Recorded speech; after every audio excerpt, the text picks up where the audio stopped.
불설 관 무량수경 5. 법의 연못을 관하는 법. 다음에는 법의 연못을 생각하라. 물을 생각한다는 것은 극락국토에 8가지 공덕의 물이 있고 낱낱이 연못의 물은 7보로 이루어져 있으며 그 법의 물은 부드럽고 유연하며 여의주 왕으로부터 흘러 나왔느니라. 이것이 나뉘어 14갈래로 흐르는데 하나하나 갈래는 7보의 색으로 된 황금의 개울로 되어 있다. 개울 밑에는 여러 가지 색깔로 된 금강의 모래가 깔리고 낱낱의 물 가운데에는 60억 가지 7보의 연꽃이 있으며 그 낱낱의 연꽃은 둥글고 탐스러워 모두 한결같이 12유순이나 된다. 그곳 많이의 물은 연꽃 사이로 흐르며 나무를 따라 오르내리고 있느니라. 그 소리는 미묘하여 고, 공, 무상, 무아 등 모든 법을 연설하고 또 모든 부처님의 상호를 찬탄하느니라. 여의주왕으로부터 금색의 미묘한 광명이 솟아나와 그 광명이 변하여 100가지 법의 색으로 된 새가 있어 평화롭고 그윽하게 노래하는데 항상 불, 법, 승, 삼보를 생각하는 공덕을 찬탄하느니라. 이것이 8공덕수를 생각하는 관법으로 5번째 관이라 한다. 6. 법의 누각을 관하는 법. 여러 법의 국토에 있는 하나하나의 경계 위에 500억 개의 법의 누각이 있고 그 누각 가운데 무량한 천인들이 천상의 음악을 연주하고 있다. 그 악기들은 허공에 매달려 있는 것이 천국의 법의 당번처럼 두드리지 않아도 저절로 울리는데 그 여러 가지 소리는 부처님을 생각하고 법을 생각하며 비구 승들을 생각할 것을 설하고 있느니라. 이러한 생각이 이루어지면 대략 극락세계 보배로운 나무와 땅 그리고 연못을 보았다고 한다. 이것을 모든 것을 관하는 법으로 6번째 관이라 한다. 만약 이것을 보는 사람은 무량억겁 동안 지은 아주 무거운 나쁜 업을 제거하고 목숨을 마친 후에는 반드시 저 국토에 왕생하리라. 이를 생각하여 관하는 것을 바른 관법이라 하고 달리 생각하여 관하는 것을 그릇된 관법이라 한다. 7. 연화대를 관하는 법. 부처님께서 아난과 위제에게 말씀하셨다. 자세히 듣고 자세히 들어 이것을 잘 생각하여라. 나는 마땅히 그대들을 위하여 고뇌를 제거하는 법을 분별하여 설명하리라. 그대들은 잘 기억하여 널리 여러 중생들을 위해 분별하여 설명하여 주어라. 이 말씀을 하실 때 무량수불은 공중에 머물러 계시고 관세음보살, 대세지보살 두 보살은 좌우에서 모시고 있었다. 그 광명은 눈부시게 빛나 바로 바라볼 수 없었으며 백천가지 연부당금의 빛깔로 되어 비교할 수가 없었다. 그때 위재희는 무량수부를 뵙고 그 발 아래 예배드리고 나서 부처님께 사례였다. 부처님이시여, 내가 이제 부처님의 힘에 의해 무량수불 및 두 보살을 배울 수 있습니다만 미래의 중생은 참으로 어떻게 하여야 무량수불 및 두 보살을 배울 수가 있겠사옵니까?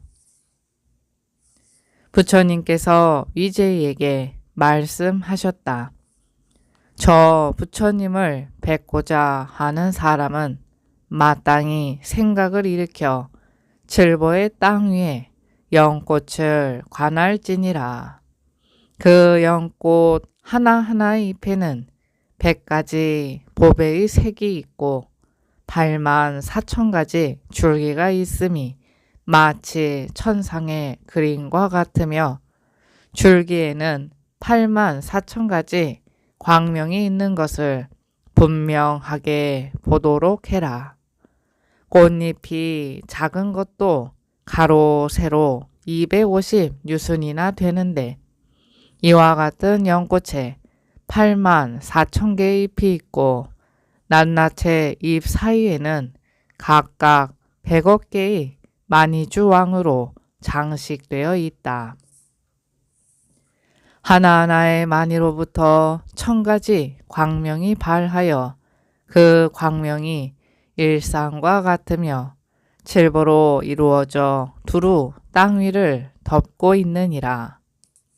석과 비른가의 보배로 연화대가 되어 있고 8만의 금강석과 견숫가보와 법만이보와 묘진주의 그물로 장엄되어 있으며 그 연화대 위에는 자연히 4개의 보당이 있고 하나하나의 보당은 100천만 개의 수미상과 같으며 그 보당 위의 보배 휘장은 야마천의 궁중과 같은데 500억 개의 미묘한 보배 구슬로 장식되어 있다. 낱낱의 보배 구슬에는 8만 4천 가지 광명이 있고 낱낱의 광명에는 8만 4천 가지 색다른 금색을 지니고 있으며 하나하나의 금색은 그 보배 땅 위에 두루하여 곳곳마다 변화하여 가지가지 다른 모습을 이루었는데 혹은 금강대가 되고 혹은 진주 그물이 되며 혹은 여러 가지 꽃구름이 되기도 하여 시방의 방향으로 뜻에 따라 변하여 나타나 불사를 이루고 있느니라. 이것이 연화대를 생각하는 관법으로 7번째 관이라 한다. 부처님께서 아난존자에게 말씀하셨다.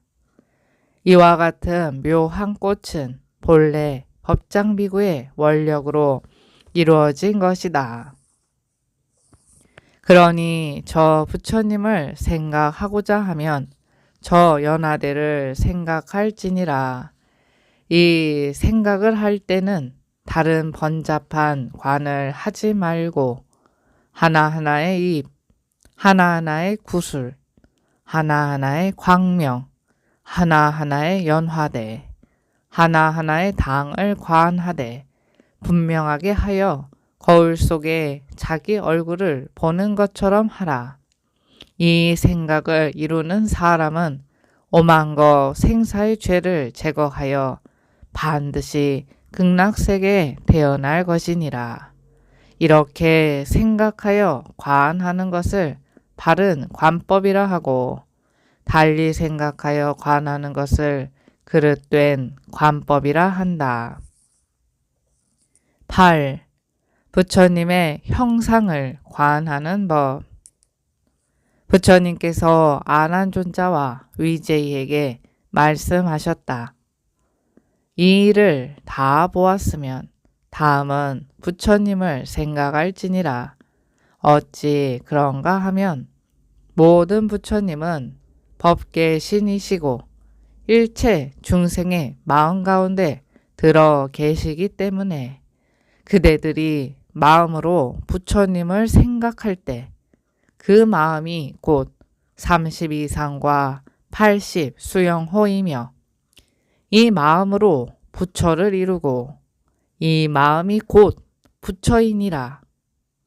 모든 부처님의 한량없는 정변지는 마음으로부터 생기는 것이므로 마땅히 일심으로 생각을 집중시켜 자세히 저 부처님의 열애아라한 정등각을 관할지니라.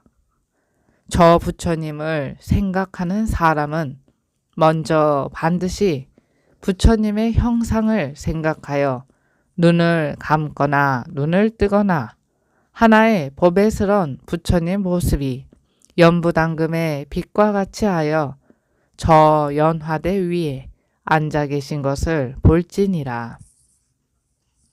이와 같이 부처님의 형상을 보고 나면 마음의 눈이 열려서 저 극락세계에 있는 칠보로 장엄된 보배 땅과 보배 연못, 보배 나무가 줄지어 있고 전상의 보배 휘장이 그 위에 가득 드리워져 있고 또 여러 가지 보배 그물이 허공 가운데 가득한 것을 분명하게 보게 될 것이다.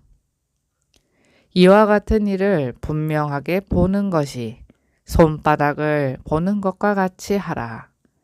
이 일을 다 보고 나면 다시 하나의 큰 연꽃을 생각하여 부처님의 왼쪽에 있는 것을 생각하여라.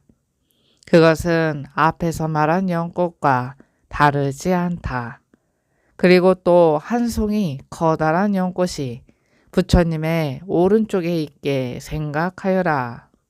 한 분의 관세음 보살의 형상이 왼쪽 연화대에 앉아 계신 것을 생각하여 그 형상에서 금세 광명을 발함이 부처님과 다름이 없이 하고 또 대세지 보살의 형상이 오른쪽 연화대에 앉아 계시는 것을 생각하여 그 생각이 이루어질 때 부처님과 보살의 형상은 모두 광명을 발하는데 그 광명이 금색으로 모든 보배나무를 비추고 하나하나의 나무 밑에는 세 송이의 연꽃이 있으며 모든 연꽃 위에는 각각 한 부처님, 두 보살의 형상이 있어 저 국토에 두루 가득 찬다.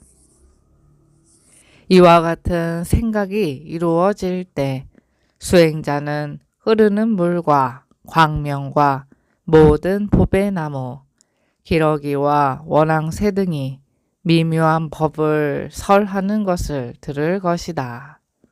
선정에서 나올 때나 선정에 들었을 때나 항상 미묘한 법을 들을 것이니 수행자는 들은 바를 선정에서 나왔을 때 잘 기억하여 잊어버리지 말고 경정과 맞추어 보아라. 만약 경정과 맞지 않을 때는 이를 망상이라 하고 대략 맞으면 극락세계를 보았다고 할 수 있다. 이것이 불상을 생각하는 관법으로 8번째 관이라 한다. 이 관을 하는 사람은 무량억겁 생사의 죄를 제거하고 현재 몸 가운데 연불 삼매를 얻을 것이다.